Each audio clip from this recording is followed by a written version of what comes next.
शिवजी पार्वती माता स्नानाला बसल्यानंतर शिवजी अचानक आतमध्ये यायचे. पार्वती माता म्हणल्या, स्वामी आतमध्ये येण्या अगोदर आवाज का देत नाही? मी स्नानाला बसलेले असते, मला लाज वाटते. तेव्हा पार्वती माता म्हणतात, शिवजी म्हणतात, अगं पार्वती, मी भगवंताच्या नामस्मरणामध्ये इतका दंगून गेलेला असतो की मला तुला आवाज द्यायचंच लक्षात राहत नाही.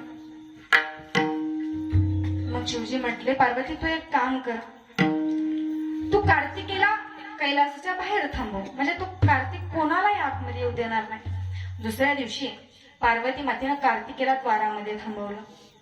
बरोबर, द्वारामध्ये थांबवलं. पण जसं शिवजी आले, जसं पोरानं आपल्या बापाला पाहिलं, पोरग पळत गेला आणि बापाच्या काकाला बसून आतमध्ये आला. पार्वती माता चिडल्या. पार्वती मातेनं कार्तिकेला खूप हाणलं. शिवजी म्हणले, शांत हो पार्वती, तू एक काम कर, तुझ्या अंगावरच्या मळापासून एक गणपती बाप्पा, तू अंगावरच्या मळापासून एक मुलगा बनव आणि त्याच्यामध्ये तू प्राण हो, तो मुलगा प्रत्येक काम ऐकेल. तेव्हा पार्वती मातेनं दुसऱ्या दिवशी अंगावरच्या मळापासून मुलगा बनवला. मी असंच एका ठिकाणी कीर्तनामध्ये सांगितलं की पार्वती मातेनं अंगावरच्या मळापासून मुलगा बनवला. मग कीर्तन झाल्यानंतर एक मुलगा माझ्याकडे आला, मला म्हणाला, ताई पार्वती मातेनं अंगावरच्या मळापासून मुलगा बनवला. मी म्हणलं हो. मग पार्वती मातेनं किती दिवस आंघोळ केली असेल? मी म्हणलं मला तर हे काय माहित नाही बाबा, पण मी एक गोष्ट सांगते तुला.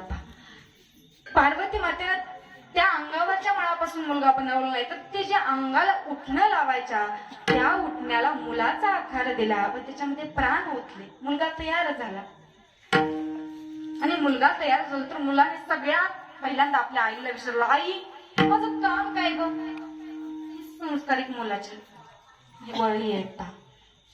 आई माझं काम काय ग? पार्वती माता म्हणल्या, हे बघ गणेशा, मी स्नानाला बसल्यानंतर कैलासामध्ये कोणाला येऊ द्यायचं नाही. गणपती बाप्पा हो म्हटले. गणपती बाप्पा म्हटले, मग आई माझं नाव काय ग?